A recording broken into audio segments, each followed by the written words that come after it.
Hello, everyone, and thanks so much for logging on to CBSDenver.com. Time for a few more minutes with our Xfinity Monday Live guest, Ryan Harris, joining me tonight. And you have a unique perspective on Vance Joseph, Mike McCoy, and Jamaal Charles, because you are well-traveled. Yeah. Those are three big new names to the Broncos coaching staff and roster. You had a chance to interact with all of them in Houston, here in Denver, and in Kansas City. What are you expecting out of those guys? What can they bring to the 2017 Denver Broncos? Yeah, old friends of mine and very knowledgeable about football. All three of them. Vance Joseph, a great coach. Mike McCoy, a great coach. Both of them have great experience. And Jamaal Charles, one of the most dominant performers in the NFL in the last 10 years.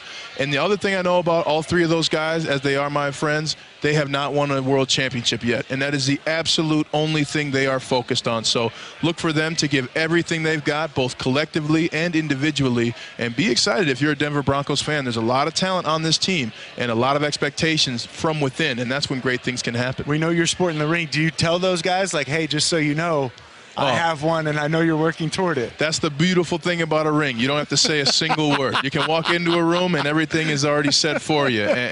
But knowing those guys, and they know me, I mean, that was one of the most amazing things about winning the Super Bowl. A lot of my former coaches and teammates were so happy for me because they knew how hard I worked when I was their player, when I was their teammate. And to be able to then, tell them and say, hey, man, you can do it too, and I want you to do it too. I want you to experience what it is to believe in yourself and then have everything you've believed come into fruition. So I very much am an advocate for all my former players and teammates and coaches who are the good ones, who really do the hard work. And in Mike McCoy, Vance Joseph, and Jamaal Charles, you've got a few of those guys for sure. Let's talk about this offensive line. Because even though you guys won Super Bowl 50, there were still people talking about the offensive line. That's an issue for the Broncos. Yeah. You left, and I don't think it's any coincidence you left, and they took a huge step back. Yeah, you said I did. Right, right. I figured I'd pick you up there. I bet some of them wish they had us still to this day. Myself, Lou Vasquez, and Evan Mathis, we had combined over 140 starts. And as talented as I believe this offensive line now is with the Denver Broncos and the great job in getting Garrett Bowles, there's still a lot of experience that needs to happen. But you can look for that to happen in training camp. Look for Garrett Bowles to play a little longer than the starters in early preseason, just so he can get used to the speed of the game. And you also got Ty Sembrano and Donald Stevenson, who are pros, who know what it takes to win and know what hard work looks like in the NFL. So expect everyone to raise their level of performance through competition and be excited about this offensive line this upcoming season for the Denver Broncos. The other thing there's a lot of talk about is the quarterback competition. You say it's a no-brainer.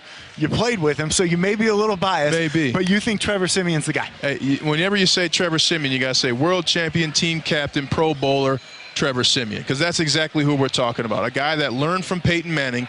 And I can tell you from being in the NFL, there's no one else you want to learn from than Peyton Manning if you're a quarterback. He's got great footwork. He has great knowledge of the players he's playing with. And Paxton Lynch has an amazing talent in size and capability. If he can reach that potential, no one's going to be happier than myself and even Trevor Siemian. But you got a guy who's got a great experience playing in big games and knows what it feels like to hold that cold medal of the Lombardi Trophy in your hands in Week 24 of the NFL season. And that is powerful experience. Ryan Harris, delivering the goods tonight, man. We Thanks appreciate a lot. you stopping Absolutely. by. And thanks so much for logging on to CBSDenver.com.